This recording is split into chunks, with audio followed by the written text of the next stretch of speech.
Apa ni Cik Bun? Susu. Aku dah lama pakai benda ni.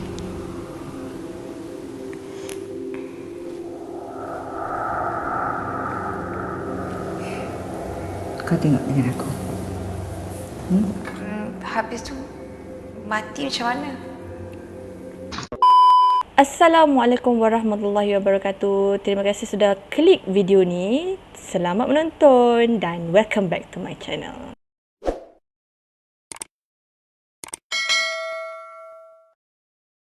Okey, terlebih dahulu aku nak ucapkan terima kasih pada yang telah menonton video ni dan yang dah subscribe aku. Terima kasih sangat-sangat.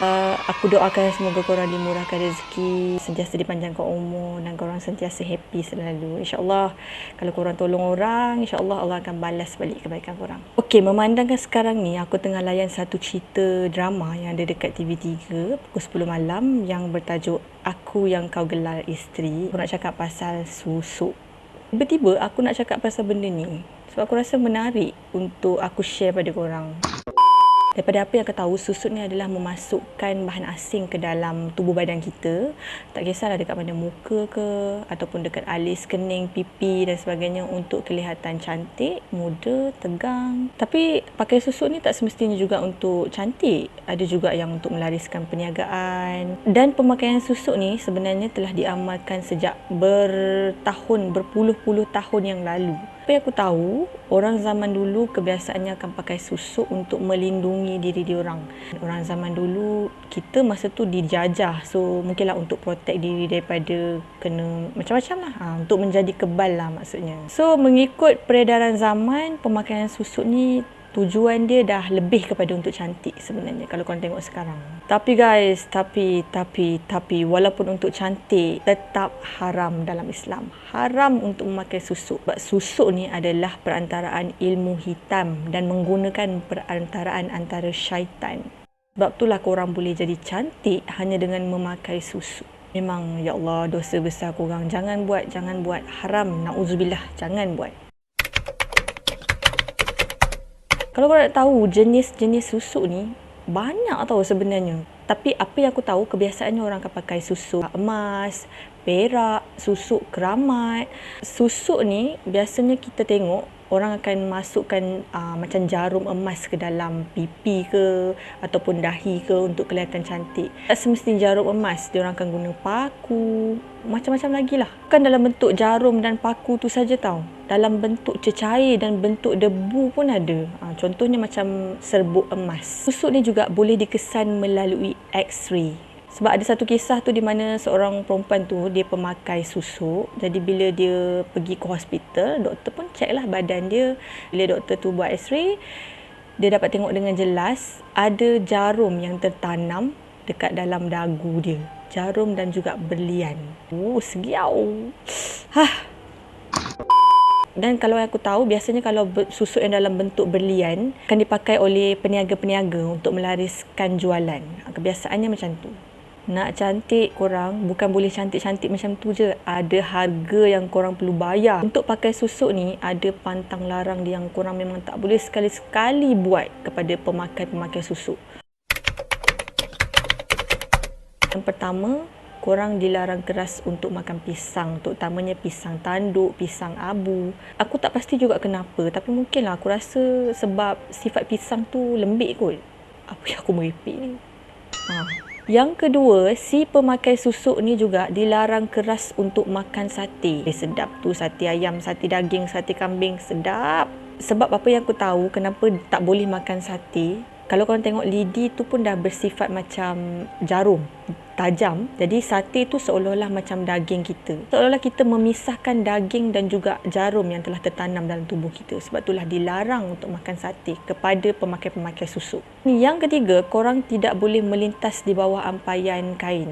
Dan selain daripada tu juga, tak boleh lalu di bawah tangga. Sebenarnya tak boleh menunduk lah. Seterusnya pula tak boleh makan labu air. Punyalah sedap labu air tu. Sedap betul masak lemak kan. Sebab dikatakan labu air tu bersifat sejuk. Jadi memang tak sesuai untuk pemakai susuk. Apa yang bagi aku paling ekstrim sekali adalah korang tak boleh melakukan ibadah. Korang bayangkan korang tak boleh sembahyang, korang tak boleh mengaji sepanjang korang memakai susuk.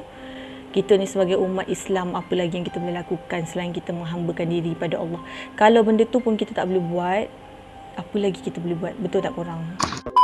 Kepada pemakai-pemakai susuk ni, memang terlalu banyak sangat keburukan yang ada berbanding kebaikan. Salah satunya bila korang pakai susuk ni, seolah-olah korang memang ada komitmen untuk top up dia. Bila korang pakai susuk, korang tak akan selama-lamanya kekal cantik, kekal muda. Kalau korang nak kekal, korang kena top up benda tu selalu. Betul lah kalau dah pakai susuk tu berpuluh-puluh tahun, korang tak boleh langgar pantang langsung. Dan korang langgar pantang larang yang telah ditetapkan, akan berlaku macam-macam pada diri korang. Contohnya muka akan jadi buruk balik dan susuk yang korang pakai tu automatik akan keluar balik sebab dia dah jadi tawar. Contoh lagi satu keburukan bila pakai susuk ni kan, kalau korang pakai susuk dengan seseorang ataupun bomoh, kalau korang nak buang susuk tu, kebiasaannya korang kena cari balik bomoh yang tolong pasangkan tu untuk buang pada korang. Cuba bayangkan kalau bomoh tu tiba-tiba mati ke atau apa-apa berlaku pada dia, siapa nak tolong cabut susuk? Susuk ni walaupun akan membuatkan kita sentiasa muda, cantik, akan menjadi racun kepada diri kita sendiri tau. Sebab bila kita pakai tu, kita nak buang dia tu bukannya sesuatu yang mudah dan korang memang kena ambil risiko. Dan untuk pengetahuan korang, kat mana sebenarnya lokasi? Lokasi pemasangan susuk ni, contohnya yang aku tahu dekat atas dahi, dekat punggung. Pokoknya semuanya boleh dipasang susuk. Apa yang paling aku rasa teruk sekali, susuk boleh juga dipasang di kemaluan. Kalau susuk yang pasang di kemaluan tu adalah susuk yang bersifat kekal, adakah memang tak boleh cabut langsung? Sebelum ni aku ada pernah terbaca seorang wanita tentang kisah dia di mana dia telah memakai susuk dan ingin membuangnya kembali. Dia ada juga share tentang satu susuk yang paling ekstrim bagi dia, iaitu susuk yang berasal dari Siam. Kenapa digelarkan ekstrim? Kerana susuk ini menggunakan bahan-bahan kotor. Apa yang paling teruk, si pemakai-pemakai susuk ni perlu memuja jin yang telah ditetapkan untuk dia. Bagi susuk yang berasal daripada Siam ni, tidak ada pantang larang tau, macam susuk aku bagi tahu sebelum ni. Tapi orang kena memuja jin dan syaitan dan menjadi pendamping kepada diorang. So kalau ada yang jenis berhati kering dan berkiblatkan dunia semata-mata, memang susuk Siam lah yang menjadi pilihan dia. Sebab aku pernah juga tahu terbaca satu kisah seorang lelaki atau pemaknyah yang ingin membuang susuk yang telah ditanam di atas dahi dia. Susuk dalam bentuk debu yang macam aku bagi tahu korang sebelum ni. Dan dia pergi buat susuk dia ni dekat Siam. Hanya satu saja cara yang dia perlu buat untuk dia buang susuk-susuk yang ada dekat tubuh dia, iaitu berendam dalam kubang kerbau. Korang sanggup? Korang sanggup? Bukan sejam 2 jam tau, tapi selama 7 hari 7 malam tak boleh bangun. Dan kalau nak makan pun mesti ada orang yang tolong hantarkan makanan. Tapi itulah memang risiko yang perlu dihadapi kalau kita pakai susuk. Guys, aku ada juga tahu pengalaman sendiri yang aku tengok dengan depan mata aku sendiri. Aku temankan mak aku pada masa tu jumpa seorang ustaz. Kebetulan bila kita orang sampai, ada seorang budak perempuan yang sedang mendapatkan rawatan. So bila aku tengok dia, aku tak ada fikir panjang. Tapi aku agak-agak usia dia tu dalam lebih kurang 18 tahun macam tu lah.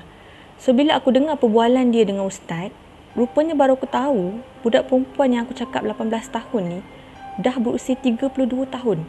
Tapi serius, bila aku tengok muka dia tu, tak rasa langsung macam dia berusia 32 tahun. Pada percakapan dia dengan ustaz, aku tahu yang dia telah pakai susuk. Dan dia bagi tahu ustaz memang keturunan dia daripada nenek dia, daripada moyang, mak dia, sampailah ke generasi dia sendiri pun memang ada pakai susuk. Dan dia dah tak nak susuk, dia nak buang. Guys, aku memang tengok tahu masa tu ustaz tu ambil 7 biji telur. Dia ambil telur tu, dia letakkan dekat muka budak perempuan ni. Dia tolak macam tu dekat seluruh muka. Dia baca-bacalah ayat Al-Quran. Dia pecahkan telur. Memang jelas korang akan nampak ada jarum dekat dalam tu. Benda tu lah yang tertanam dalam muka budak tu selama hampir 15 tahun. Scary. So guys, pengajaran daripada kisah susuk yang aku beritahu korang tadi adalah korang kena sentiasa bersyukur. Tak kisahlah kita macam mana pun, Allah dah jadikan kita dah cukup sempurna. Tak payahlah nak cantik, nak hidung mancung, nak bibir macam Angelina Jolie, tak payah. Kita dah cukup sempurna, kita dah cukup cantik dah. Terima kasih sudah menonton video ni dan aku harap korang terhibur dan ada informasi yang korang dapat daripada aku. Kalau korang ada suggestion untuk aku bahaskan for the next video, korang boleh komen dekat bawah. Dan terima kasih korang dah subscribe video aku, dah tengok video aku. Dan jangan lupa untuk like, share and subscribe. Bye korang. Assalamualaikum. Ada sakit pinggang.